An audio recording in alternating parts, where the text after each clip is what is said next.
Всем привет! Сегодня в моем обзоре будет невысокий нано-риф Лагуна. Это небольшое пристанище для моих рок-анимонов. А перед этим, как всегда, для вас минуточка релакса. Приятного просмотра!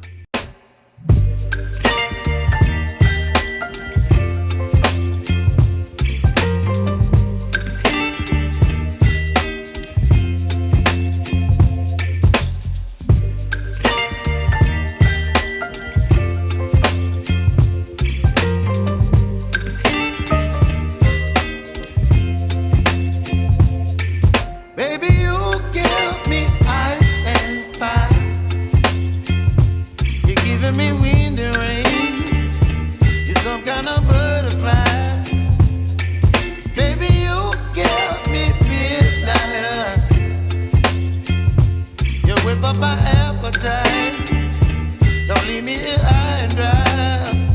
Oh, well, I don't wanna jinx it, baby, and twist myself at the spine. Don't wanna overthink it, baby, it's just twist your body and mine.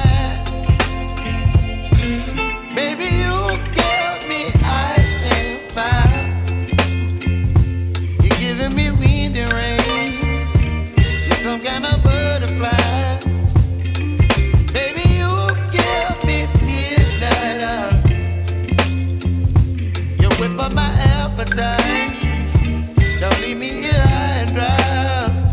Oh, but I don't wanna jinx it, baby. Let's not get ahead of my time. Oh, but I don't wanna miss you, baby. So I stand up and speak just my mind. Oh.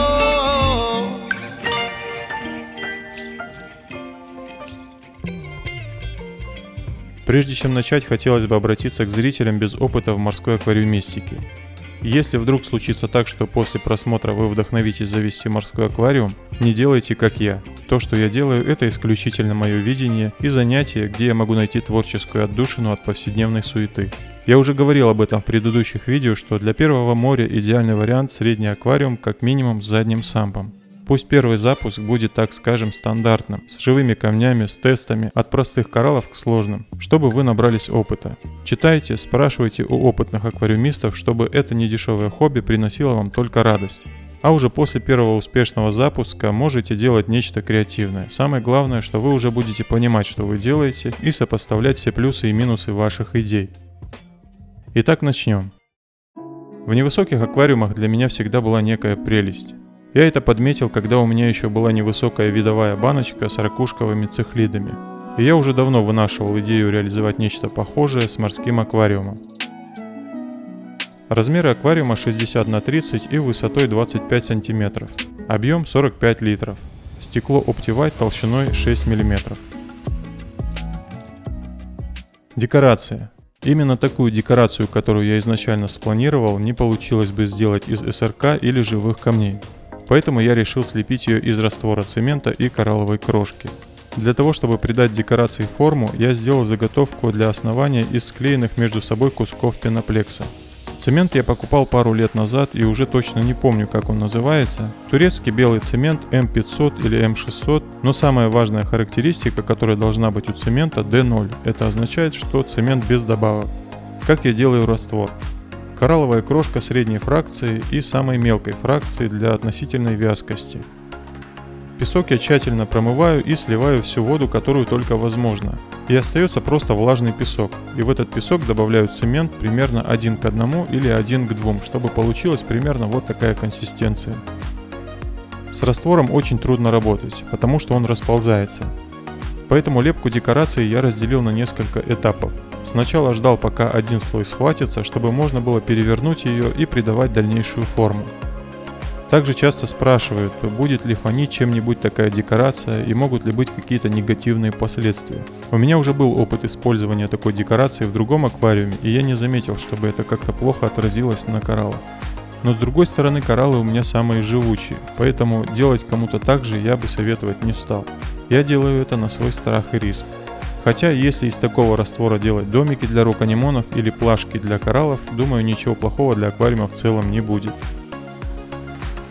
Декорация получилась именно такая, которую я хотел.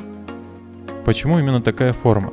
Чтобы свет от светильника покрывал всю нужную площадь, которую я запланировал для размещения роканемонов на декорации, и чтобы в тени оставалась именно та часть, которая будет без кораллов.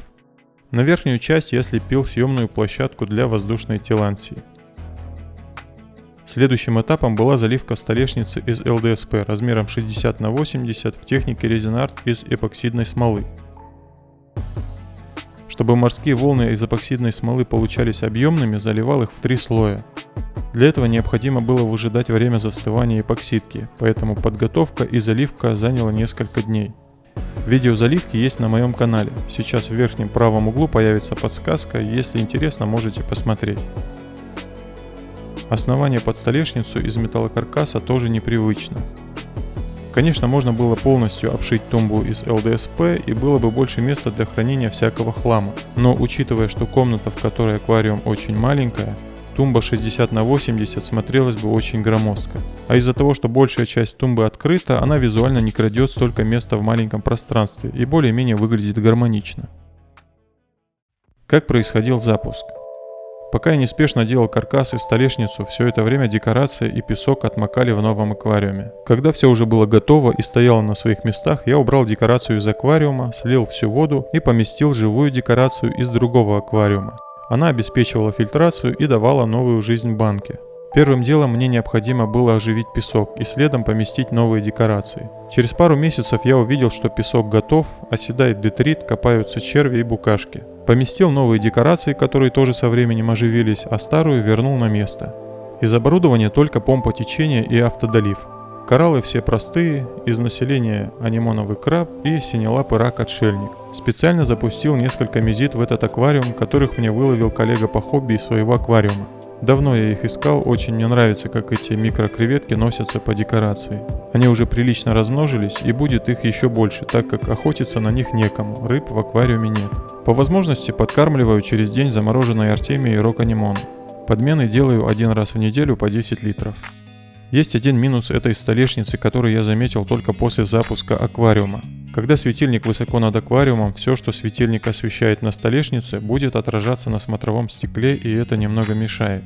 Также минус невысоких аквариумов в том, что наблюдать за этим аквариумом на стандартной тумбе придется в большей степени сверху, поэтому тумба для них должна быть повыше. Если, конечно, это не изначальная задумка, как, например, фраговик, где кораллы преимущественно для продажи.